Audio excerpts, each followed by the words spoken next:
I want you to try a little thought experiment right now. Take a second and just think about the money sitting in your wallet or, the numbers sitting in your banking app. Right, the stuff we use every day. Exactly. We usually just assume that money gets its value from like a powerful government backing it up or maybe some incredibly complex blockchain algorithm that proves its scarcity. But today, we're throwing all of that out the window. Completely out the window. Yeah. Imagine a world where arguing in traffic literally drains your bank account, or where, I don't know, holding the door for a stranger earns you fractions of a ticket to a literal physical utopian commune, a place that promises you'll be, and I quote, every day a groom, every night a bride. Which is quite the promise. It really is. We are exploring a framework today that asks what happens when your moment-to-moment human behavior becomes the only currency that actually matters. It's a massive, just a radical shift in perspective. You're taking the entire concept of value away from central banks in Washington or, server farms in Iceland, and you're placing it squarely on how you act on a random Tuesday afternoon. And that's exactly the mission of today's deep dive. We're unpacking a highly unusual, genuinely fascinating essay by an author named Xuefeng.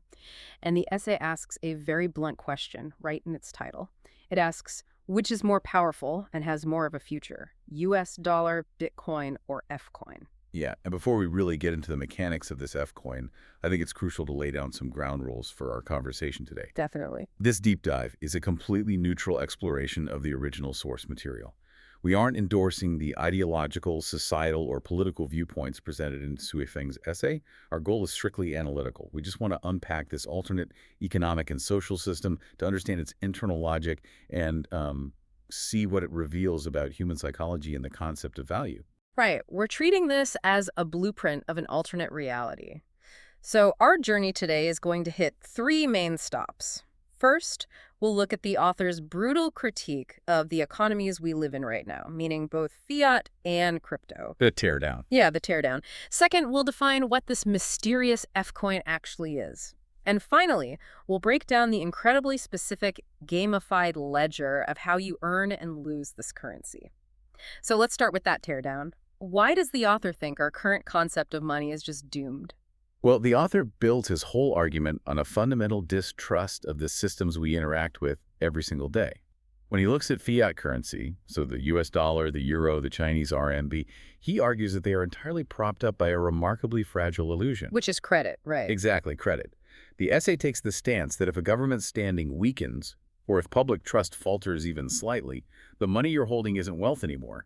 It's just printed paper and base metal. Which, to be fair, isn't just some dystopian fantasy. History is littered with currencies that collapsed into meaninglessness overnight. It really is. And the author actually points to a very extreme but historically accurate example to hammer this home, which is the hyperinflation in Zimbabwe. Oh, wow, yeah. That's a classic example. Right. The essay notes that in 1993, you could take 150,000 Zimbabwe dollars and buy a beautiful, sprawling villa in the capital city of Harare. Okay, a whole villa. A whole villa. But fast forward to 2009, and that exact same amount of money, 150,000 Zimbabwe dollars, could only buy a single roll of toilet paper. Oh my God. A villa to a roll of toilet paper. That is the ultimate nightmare for anyone holding their life savings in cash. Okay, let's unpack this.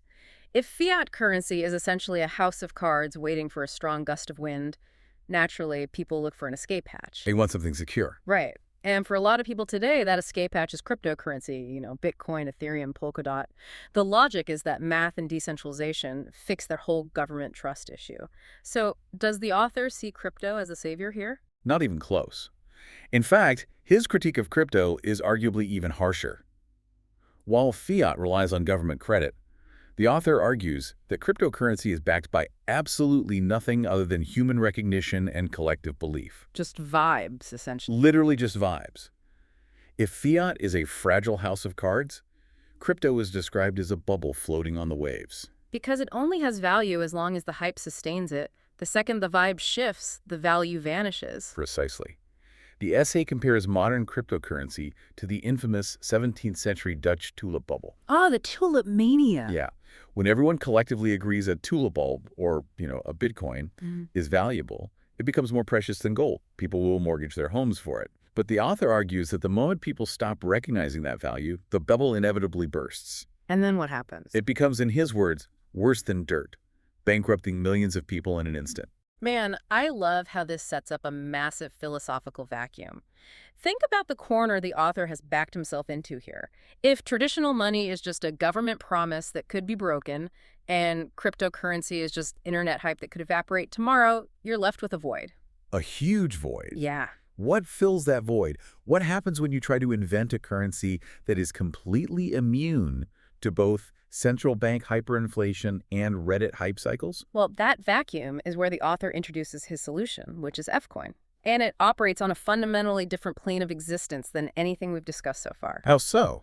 The essay describes Fcoin as a heavenly currency that stands somewhere between reality and virtuality. Which sounds incredibly abstract, honestly, until you look at how it's actually minted. Because you aren't digging it out of the ground. Right. And you aren't running giant server farms to solve math problems. No servers involved. The individual's words and actions are the printing press. You, the listener, you are the mint. That's wild. It is.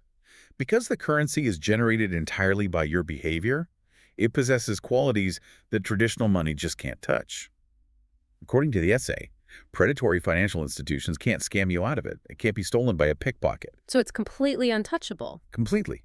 Even if you store the record of it on your phone, no hacker can siphon it away.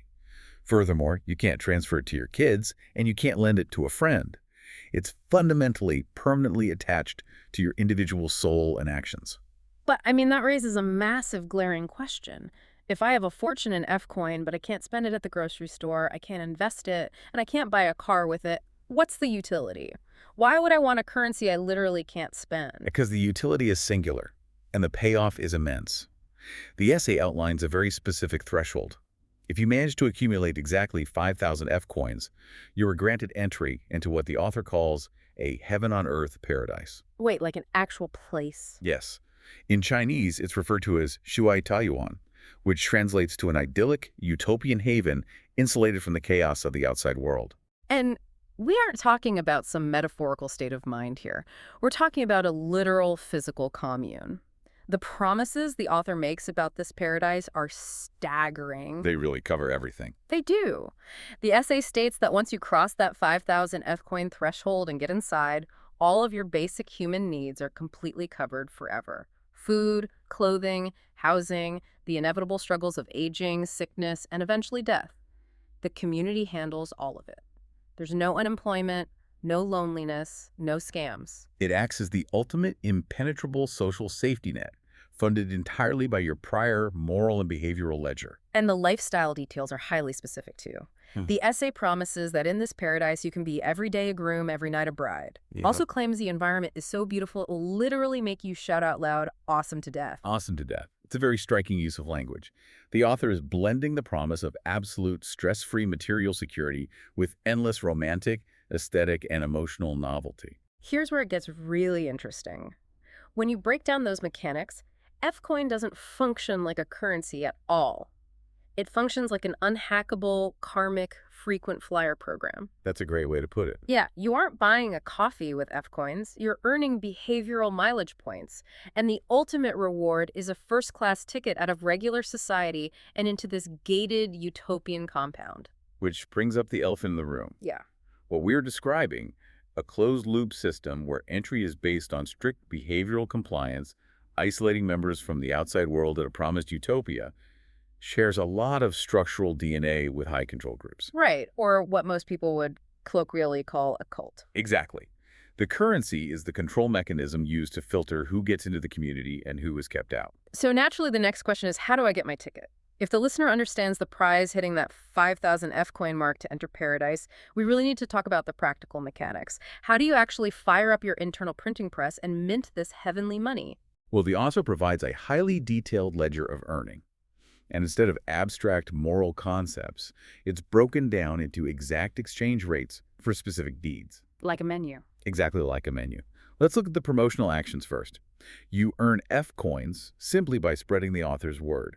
If you share a web page called Chat Planes or a document titled The New Era Human 800 Concepts 3rd Edition, you earn 1 Fcoin for every 10 people you inform.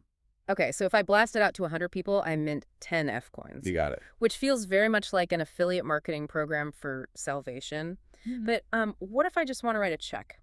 Does this heavenly system take cold, hard fiat currency? Surprisingly, yes.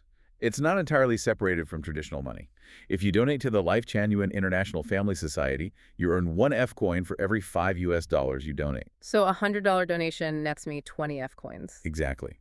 But beyond promotion and financial donations, the system heavily incentivizes physical labor and volunteering.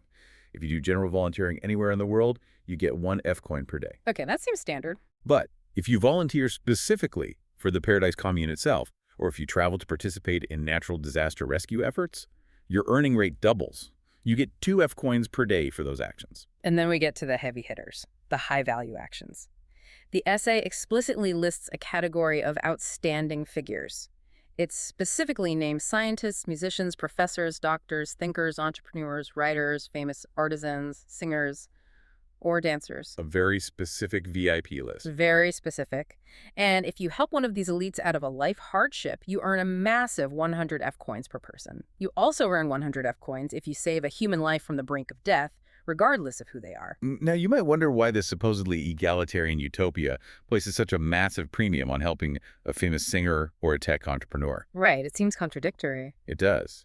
But the underlying philosophy seems to be that a thriving utopia requires cultural and intellectual pillars. By mathematically incentivizing the protection of scientists and artists, the system ensures that the paradise will be populated, or at least supported, by high-achieving elites. That makes sense in a weird way. And I should add, none of this operates on the honor system. The essay explicitly states that all of this requires solid, exact evidence. You have to provide proof of your good deeds to be issued an official certificate tracking your progress to 5,000.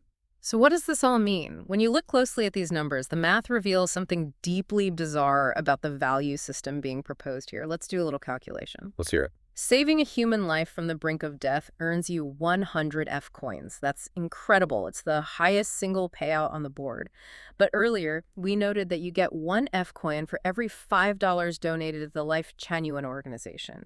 That means donating exactly 500 US dollars also earns you 100 F coins. Mathematically, within the strict logic of this ledger, saving a person from the brink of death is exactly equal to making a $500 donation to the author's organization. It's staggering when you say it out loud. It forces us to critically analyze what's actually being valued. An act of pure, miraculous altruism like pulling someone from a burning car is placed on the exact same numerical pedestal as a relatively moderate financial contribution. Yeah. It's just a wild blend of universal humanitarianism and highly specific self-serving organizational promotion. What's fascinating here is how this system attempts to quantify morality. Throughout human history, philosophers and theologians have debated how to weigh a good deed. Is it the intent in your heart? Is it the outcome for society? Right, it's usually very abstract. But here, the author completely bypasses the philosophy and turns abstract morality into a trackable, gamified metric. It makes morality transactional. You aren't just doing good for the sake of goodness. You're doing it to hit a KPI, a key performance indicator, so you can reach your 5,000-point threshold. It's morality with a scoreboard. But every scoreboard has a way to lose points. If you are the printing press for this currency, can you also be the shredder? I mean, every economy has wealth reduction, inflation, taxation, market crashes. In the F-coin system, wealth reduction comes strictly through behavioral deductions. That's right. The author provides a secondary ledger, a very strict list of penalties that instantly drain your F-coin balance.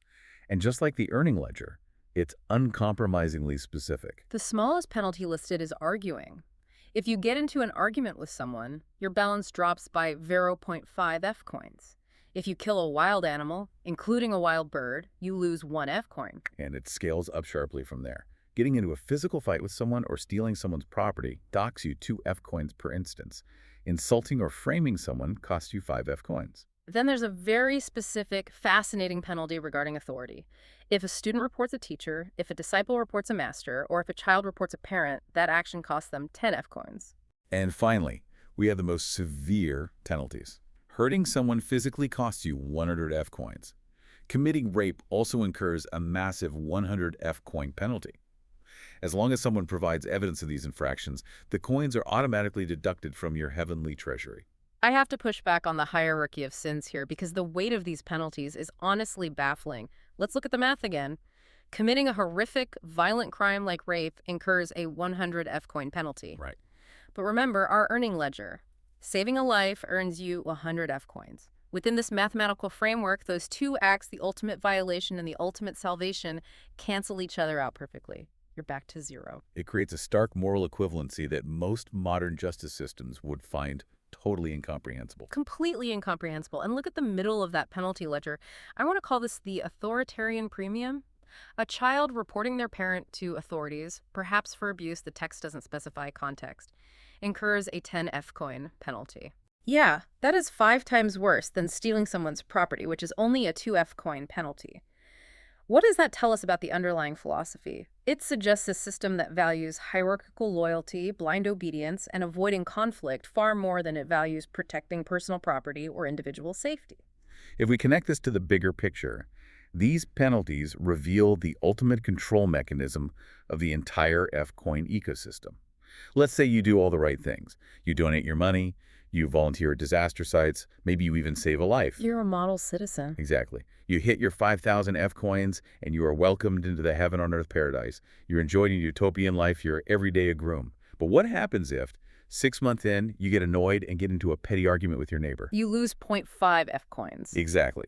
And if that 0.5 deduction drops your total lifetime balance to 4,999.5 F coins, you are instantly expelled. Wait, there's no grace period, no probation. Immediate expulsion. The essay is crystal clear on this.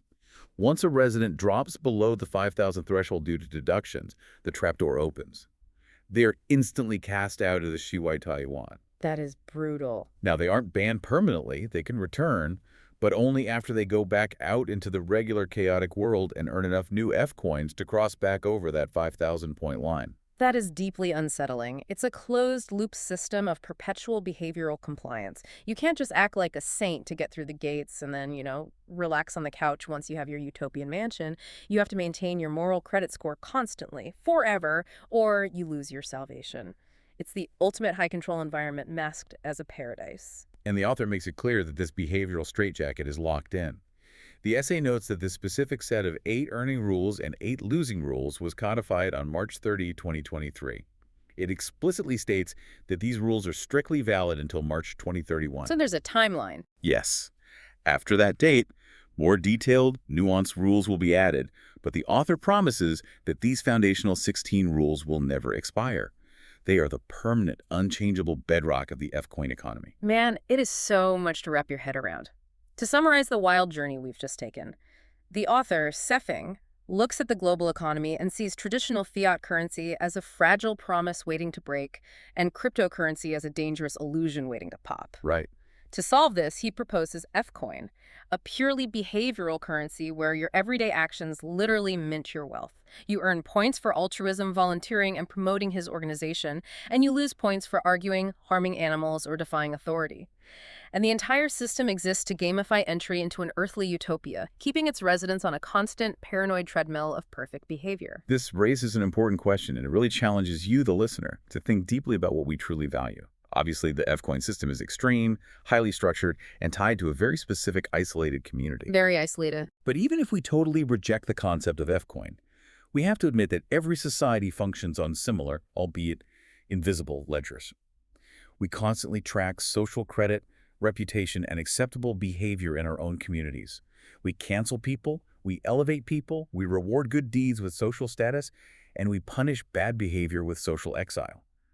Xuefeng hasn't entirely invented something new. He has just taken our implicit social contracts, quantified them down to the decimal point, and attached them to a utopian real estate proposition. Which leaves us with a massive question to mull over as you go about the rest of your day. Imagine if our modern society actually operated like this. If you had a visible, glowing F-coin counter hovering right over your head, fluctuating in real time with every minor argument in traffic or every kind gesture you made holding the door for someone, would that constant mathematical surveillance force us into a flawless utopia of perfect behavior? Or would the simple act of keeping score completely destroy the concept of genuine, selfless human kindness?